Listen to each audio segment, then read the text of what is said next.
Սեռական այբուբեն խորագրի ներքո ես պատասխանում եմ բոլոր այն հարցերին, որոնք դուք ուղարկում եք մեզ։ Շնորհակալություն մեզ հետևելու եւ հարցեր ուղարկելու համար մեզ համար անչափ կարեւոր է ձեր վստահությունը։ Իսկ այժմ կարդամ հարցերը։ Բարև ձեզ, եթե տղամարդու ներքնաշորի դիմացը մի փոքր սպիտակ արտադրություն եմ նկատել, ինչ կարող է դա լինել։ Նոր եմ նկատել, ինքն էլ ոնց որ թե ուրիշի հետ է քնել։ Ցանկացած պարագայում արտադրությունը կարող է վկայել կամ երազախաբության մասին,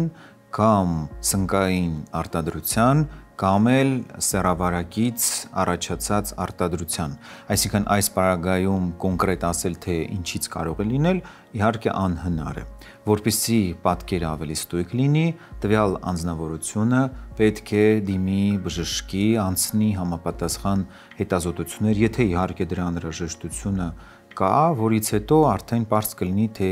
ինչ խնդրի հետ գործ ունենք։ Երբեմն արտադրություն ներքնաշորի վրա լինում է այն բոլոր դեպքերում, երբ տղամարդը երկար ժամանակ չի ունենում սեռական հարաբերություններ կամ էլ սերմնահեղուկը վաղուց չի դատարկվել թեկուզ եւ ինքնաբավարարման միջոցով։ Մյուս պարագայում կարող է կապված լինել սնկային ախտահարման հետ, որը շատ դեպքերում նաև նման է լինում սեռավարակի ժամանակ առաջացած արտադրության։ Բոլոր դեպքերում էլ պետք է իհարկե մտածել, թե որ տարբերակն է կարող բերել նման հետևանքի եւ աշխատել այդ ուղղությամբ։ Ամեն դեպքում, եթե գործ ունենք երազախաբության հետևանքով առաջացած արտադրության հետ, ապա խնդիրը այս դեպքում հնարավոր է հեշտությամբ լուծել պարզապես ակտիվացնելով սեռական կյանքը։ Եթե գործ ունենք սնկայինի հետ, ապա մինչև բժշկի դիմելը կարելի է օգտագործել հակասեպտիկ որևէ լուծույթ եւ խնդիրը վերանալու պարագայում արդեն կարիք կարող է եւ չլինել անհանգստանալու, քանի որ հակասեպտիկի օգտագործման պարագայում խնդիրը այս դեպքում ժամանակի ընթացքում վերանում է։ Եթե խնդիրը մնում է եւ կրկնվում է, ուրեմն պետք է անպայման հետազոտվել։ Հակասեպտիկների ընտրությունը բավականին լայն է եւ կարելի է այս պարագայում օգտագործել օրինակ մեր հաղորդման գործընկեր Հայսամ ընկերության Սետաֆոմ հակասեպտիկը։ Այս հակասեպտիկ ախտահանող միջոցը կիրառվում է մաշկի եւ լորձաթաղանթների վարակների բուժման համար։ Էֆեկտիվ է բակտերիաների, սնկերի ու վիրուսների դեմ պայքարում, իսկ բաղադրության մեջ առկա պանթենոլը կանխում է չորությունն ու գրգռվածությունը։ Պետք է փրփուրը քսել անմիջապես տուժած հատվածին, առանց նոսրացնելու, հետո լվանալ ջրով ու զգուշորեն, բայց լավ չորացնել։ Առավելություններից մեկն այն է, որ Սետաֆոմն ազդում է արագ եւ արդյունավետ, ինչի արդյունքում դուք ունենում եք նուրբ եւ առողջ մաշկ։ Կարդամ հաջորդ հարցը։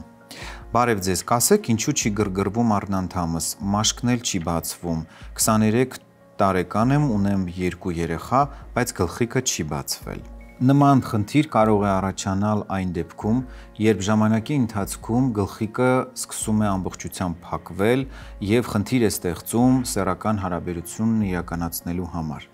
Այս պարագայում իհարկե պետք է պարզել պատճառը, որը կարող է լինել ժամանակի ընթացքում առաջացած սնկային ախտահարման կամ որևէ սեռավարակի, որը չբուժվելու պարագայում բերում է անդամի գլխիկի փակման եւ ժամանակի ընթացքում գլխիկը ամբողջությամբ փակվելով փաստորեն մեխանիկական խոչընդոտ է դառնում սեռական ակտ իրականացնելու համար։ Բացի այդ, առաջացած բորբոքումը կարող է ստեղծել հավելյալ պատճառ սեռական թուլության համար եւ առաջացնելով բորբոքային պրոցեսներ նաեւ սեռական օրգաններում բերում է արդեն իր հետ սեռական թուլության ավելի խորացման աստիճանի։ Ամեն դեպքում խնդիրը լիովին հասկանալու եւ բուժելու համար պետք է անցնել համապատասխան սեքսոլոգիական հետազոտություն, պարզել պատճառը եւ անհրաժեշտության դեպքում անցնել համապատասխան լաբորատոր հետազոտություններ, որից հետո ախտորոշումը արդեն պարզ կլինի եւ հնարավոր կլինի կատարել համապատասխան բուժում։ Եթե խնդիրը վաղեմի պատմություն ունի, ապա շատ դեպքերում մաշկը այլևս հնարավոր չի լինում բացել, որի պարագայում ստիպված ենք լինում արդեն դիմել վիրաբուժական միջամտության։ Իսկ այսօրվա հարցերն այսքանն էին։ Գրեք մեզ, եւ մենք հնարավորինս արագ կարձագանքենք ձեր հարցերին։ Մեկնաբանեք մեր թողարկումները, մեզ համար անչափ կարևոր է ձեր կարծիքը։ Շնորհակալություն մեզ վստահելու համար։ Եղեք առողջ եւ երջանիկ։